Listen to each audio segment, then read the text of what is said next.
അദ്ദേഹം എഴുതിയിരിക്കുന്നത് do not ask permission to fly, the wings are yours and the sky belongs to no one. അതാണ്.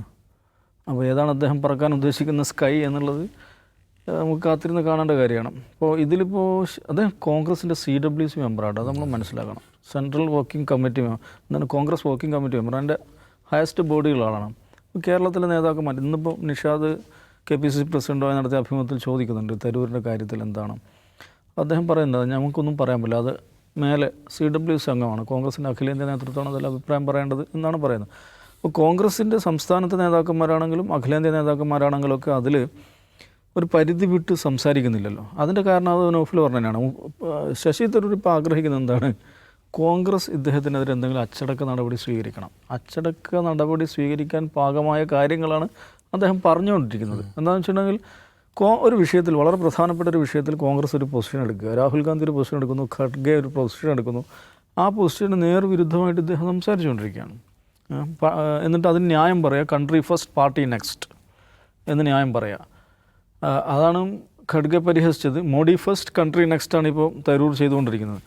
അപ്പോൾ എന്താണ് കോൺഗ്രസിൻ്റെ പൊസിഷൻ? കോൺഗ്രസിൻ്റെ പൊസിഷൻ എന്ന് പറഞ്ഞാൽ ഓപ്പറേഷൻ സിന്ദൂറിന് ശേഷം എന്നുള്ളതല്ല, പഹൽഗാം അറ്റാക്കിന് ശേഷം കേന്ദ്ര സർക്കാർ എടുത്ത നടപടികൾ, അതിൽ ഒരുപാട് എന്താ പറയുക ഗ്രേ ഏരിയാസ് ഉണ്ട്, കുറേ പ്രശ്നങ്ങളുണ്ട്. അത് രാജ്യത്തോട് സംസാരിക്കണം, സർവകക്ഷി യോഗം വിളിക്കണം. ഇപ്പോൾ കൺട്രി ഫസ്റ്റ് എന്ന് പറയുന്ന ശശി തരൂരിന് ഈ സർവകക്ഷി യോഗം വിളിക്കാത്ത പ്രധാനമന്ത്രിയുടെ നടപടിയെക്കുറിച്ച് ഒന്നും പറയാനില്ലേ? രാജ്യം വലിയൊരു ക്രൈസിസിനെ അഭിമുഖീകരിക്കുമ്പോൾ, ഒരു എക്സ്റ്റേണൽ ത്രെറ്റിനെ അഭിമുഖീകരിക്കുമ്പോൾ ആദ്യം ചെയ്യേണ്ട പണി ഇത് സർവകക്ഷി യോഗം വിളിക്കുക എന്നുള്ളതല്ലേ. സർവകക്ഷി യോഗം വിളിക്കുന്നില്ല, പ്രധാനമന്ത്രി സംസാരിക്കുന്നില്ല, പാർലമെൻറ്റ് സെഷൻ വിളിക്കാൻ വേണ്ടിയിട്ട് വിളിക്കുന്നില്ല. അപ്പോൾ ഇത് എന്ന് മാത്രമല്ല, എന്തുകൊണ്ട് പെഹൽഗാം സംഭവിച്ചു?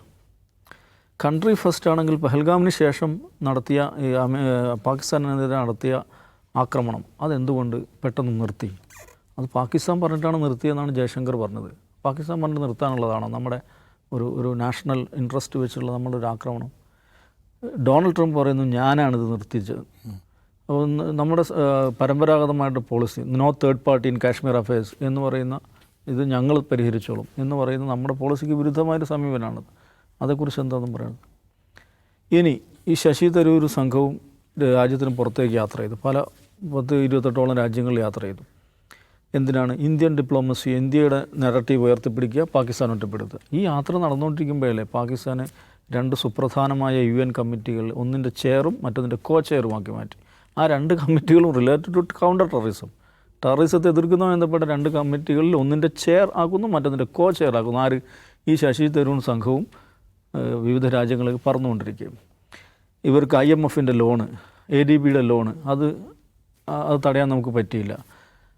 ഈ മറ്റേ FTFയുടെ ഗ്രേ ലിസ്റ്റിൽ അവരെ പെടുത്താൻ അത് ഒന്നും ചെയ്യാൻ പറ്റിയില്ല. അപ്പോൾ എന്താണ് ഡിപ്ലോമാറ്റിക് ഫ്രണ്ടിൽ എന്താണ് ഈ സർക്കാർ ചെയ്തുകൊണ്ടിരിക്കുന്നത്? വെറുതെ പറഞ്ഞാൽ പോരല്ലോ. അപ്പോൾ ഇതേക്കുറിച്ച് നോക്കും ശശി തരൂരിന് എന്താണ്, അദ്ദേഹം ഒന്നുമില്ലെങ്കിൽ അദ്ദേഹം ഒരു കരിയർ ഡിപ്ലോമാറ്റ് ആയിരുന്ന ആളല്ലേ, ഇതേക്കുറിച്ച് അറിയാവുന്ന ഒരാളല്ലേ. അതെന്താണ് അദ്ദേഹം ഈ പറയുന്ന ഫെയിലിയേഴ്സിനെ കുറിച്ച് അല്ലെങ്കിൽ ഈ പോളിസി പാരലൈസിനെ കുറിച്ച്, ഈ രംഗത്ത് നടന്നുകൊണ്ടിരിക്കുന്ന മോദി സർക്കാർ നടത്തിക്കൊണ്ടിരിക്കുന്ന വീഴ്ചകളെക്കുറിച്ച് അദ്ദേഹം ഒന്നും സംസാരിക്കുന്നില്ല. അദ്ദേഹം എപ്പോഴും മോഡിക്ക് കവചമൊരുക്കിക്കൊണ്ടിരിക്കുകയാണ് ചെയ്യുന്നത്. എപ്പോൾ കോൺഗ്രസ് അതിശക്തമായ വിമർശനം ഈ വിഷയത്തിൽ ഉന്നയിച്ചുകൊണ്ടിരിക്കെ മോഡിക്ക് കവചമൊരുക്കുകയാണ്.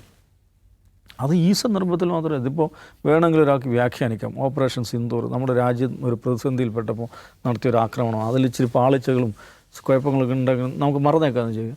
ഇതിലും ഗുരുതരമായ സാഹചര്യമുണ്ട്. അമേരിക്കയിൽ നിന്ന് ഇന്ത്യക്കാരെ ചങ്ങലക്കിട്ട് കൊണ്ടുവന്നു. ആ സമയത്ത് ഇദ്ദേഹം എടുത്ത നിലപാടെന്താണ്? അതേക്കുറിച്ച് മോഡിയുടെ ഒരു അക്ഷരം പറയുന്നില്ല നമ്മുടെ പ്രധാനമന്ത്രി. അപ്പം ശശി തരൂർ എന്താ പറയുന്നത്? മോഡി പറഞ്ഞിട്ടുണ്ടാവും എന്നാണ് പറയുന്നത്. ഈ രാജ്യത്തെ ഈ രാജ്യനിവാസികളെ മുഴുവൻ അപമാനിക്കുന്ന, ഇൻസൾട്ട് ചെയ്യുന്ന പരിപാടിയല്ലേ.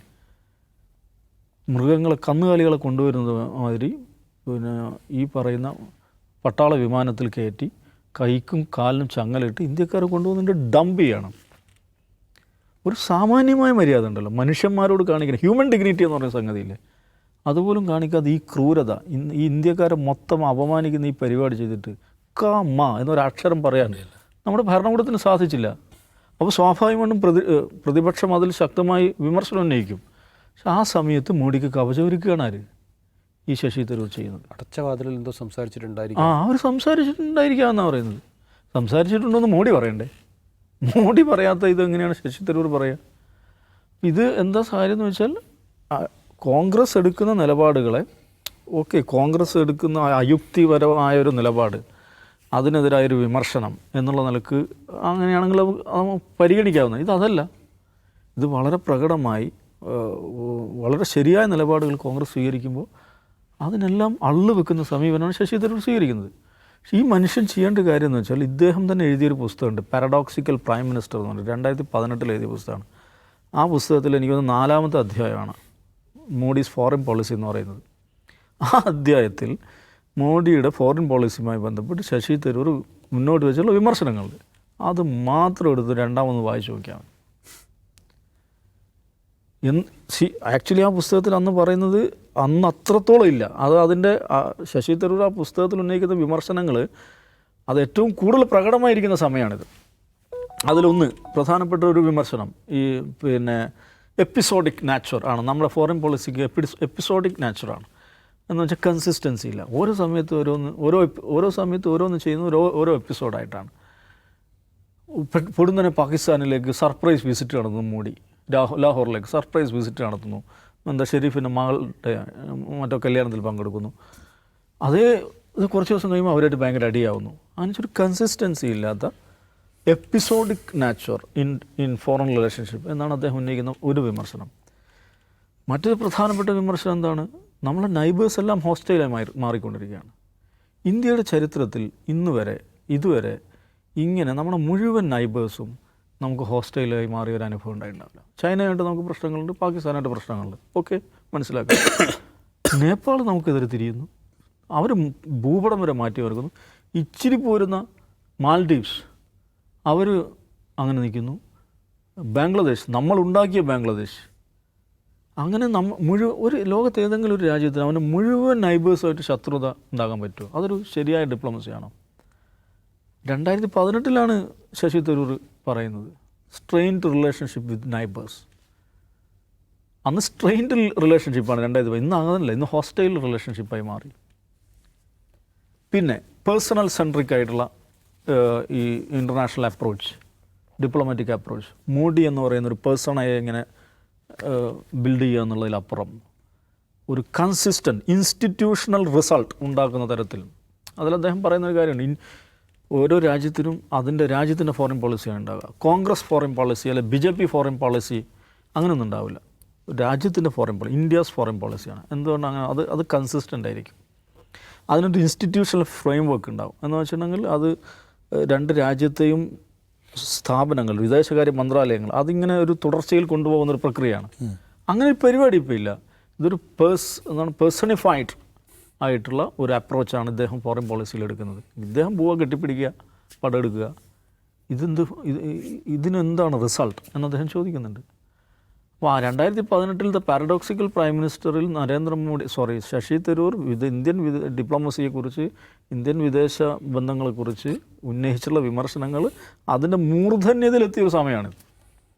ആ സമയത്താണ് ഇദ്ദേഹം തന്നെ മുമ്പ് എന്താണ് എഴുതിയത് അതിനെയൊക്കെ റെഫ്യൂട്ട് ചെയ്യുന്ന സ്വഭാവത്തിൽ പെരുമാറിക്കൊണ്ടിരിക്കുന്നത്. ഇത് രോഗം വേറെയാണ്. പക്ഷേ കോൺഗ്രസ് ഇത് ഒരു ക്രൈസിസ് ഉണ്ട് കോൺഗ്രസ്സിന്. ഈ സമയത്ത് ഇദ്ദേഹത്തിന് ഒരു നടപടി സ്വീകരിക്കുക എന്ന് പറഞ്ഞു കഴിഞ്ഞിട്ടുണ്ടെങ്കിൽ അപ്പം എന്താണ്, രാജ്യത്തിന് വേണ്ടി നിലകൊണ്ട ആൾക്കെതിരെ നടപടി സ്വീകരിക്കുന്നവന് ഭയങ്കരമായ ബഹളം ഉണ്ടാവും. അത് കോൺഗ്രസ് തിരിച്ചറിഞ്ഞിട്ടുണ്ട്. അതുകൊണ്ടാണ് ഒരു സ്ലീപ്പ് മോഡിലിട്ടിരിക്കുന്നത്. പുള്ളിക്കാരൻ എന്തോ പറഞ്ഞോട്ടെ, ഇടയ്ക്കിടയ്ക്ക് ഖഡ്ഗേജി ആരെങ്കിലും എന്തെങ്കിലും ചെറിയ നമ്മുടെ മുരളീധരനൊക്കെ ചെറിയ എന്തെങ്കിലും കാര്യം പറയുന്നില്ല, അത് സീരിയസ് ആയി കോൺഗ്രസ് എടുത്തിട്ടില്ല. അത് ശശി തരൂരിനെ സംബന്ധിച്ചിടത്തോളം എന്താണ് ഒരു നഷ്ടമായിട്ടുണ്ട്. അദ്ദേഹം യഥാർത്ഥത്തിൽ ആഗ്രഹം എനിക്ക് തോന്നുന്നത് ഒരു അച്ചടക്ക നടപടിക്ക് വിധേയനായി രക്തസാക്ഷി പരിവേഷത്തോടു കൂടി പുറത്തേക്ക് പോയി മറ്റേ സിനിമയിൽ ജഗതി പാവരിച്ചിട്ട് എന്നെ അറസ്റ്റ് ചെയ്യുന്നു അത് എൻഗേജ് ചെയ്യാനാണ് അദ്ദേഹത്തിൻ്റെ പ്ലാനെന്ന് തോന്നുന്നു. അതേതായാലും ഇപ്പം നടന്നിട്ടില്ല. പക്ഷേ അതിൽ അദ്ദേഹം ഗ്രാജുവലായിട്ട് ഇതിന് പുറത്തേക്ക് പോവുക എന്നതായിരിക്കും സംഭവിക്കുക എന്നാണ് ഞാൻ മനസ്സിലാക്കുന്നത്.